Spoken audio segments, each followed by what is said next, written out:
You have heard about an interesting paper and now you are wondering how to get access to that PDF? Here are 5 simple ways to access any software engineering research paper. Number 1. The publisher's website. Okay. You probably wouldn't watch this video if you could access the publisher's library for free or if you were willing to pay a lot of money for a single PDF. But for the sake of completeness, let's look at this option for a moment as well. What you would usually do is go to Google Scholar, type in the title of the paper you're looking for, and voila, the search result will take you to the publisher's website in most cases. If the article has been published in open access, anyone can download it for free. Otherwise, you would have to hope that you have access through your institution, or you would have to pay. But since knowledge should be available to everyone, regardless of their financial means, this is not an option for us, and we go straight to the next one. Preprints. Preprints are self-archived versions of the paper you're looking for. Preprints in software engineering research are usually published right after a paper gets accepted and usually before the final version appears on the publisher's website. Sometimes they already include the improvements suggested by the reviewers, sometimes they do not. In any case, don't worry about preprints being different than the final version. They are often almost the same, and if they are different, the changes are only minor. You should still get the same idea of the content, whether preprint or final version. Now, where do I get these preprints? For software engineering papers, the famous platforms you can look at are Archive and ResearchGate. Archive is a real preprint platform without commercial interests, and you don't have to create an account to download any PDF from there. You can either give the search function on those preprint pages a try or attempt the following. Go to Google Scholar again, search for the paper title and click on all versions. This has the advantage that preprints published on personal websites of the authors are often found as well. Wasn't lucky finding a preprint? Try again with Unpaywall. Unpaywall is a browser extension that basically helps you to legally find a free version of the published paper.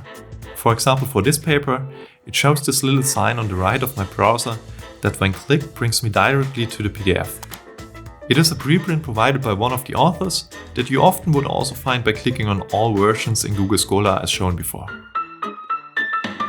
Option number 4, ask the authors. But I don't know the authors. It doesn't matter, and I promise you that the worst that can happen is that they don't respond. In the best case, you make their day and connect with someone who can help you if you have questions or comments about the paper. Write them a short email, and if you get the paper another way and enjoy it, write to the authors as well to let them know. Seriously, the best thing for an author is when they realize that someone is interested in their work. If you use Twitter, you can also ask the science community using the hashtag displayed if anyone has access to the paper you're looking for. This increases the chances of a timely answer. The hashtag has been in use for 10 years now, and it's worth trying. Option 5. Sci-Hub. First of all, it's a pirate website and most likely it is illegal to use it in your country as well. When it comes to answering whether you should use it or not, the question is a bit more tricky. I would say that knowledge should be accessible to everyone, not just to those who can afford it. Note that neither the authors nor the reviewers receive a share of the profits, so at least you're not doing any harm to them. And there are way better publishing models than hiding knowledge behind paywalls. That being said, Sci-Hub is pretty easy to use. First, find out what the current URL is.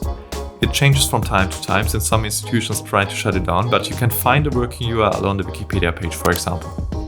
Then simply put the document object identifier here and press enter. FBI, open up!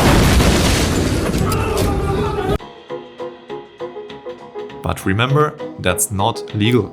Don't do it. Of course, me and other researchers don't use it almost every day either. I mentioned Sci-Hub in this video for educational purposes only. So, these were 5 options to find and access a research paper.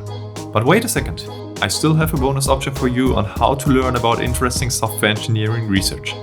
Simply subscribe to this YouTube channel, and if you know of an interesting paper, send me the title and I might make a video about it someday. And now enjoy reading your papers. Feel free to share this video with your colleagues and students. Thanks for your support, and see you in the next video.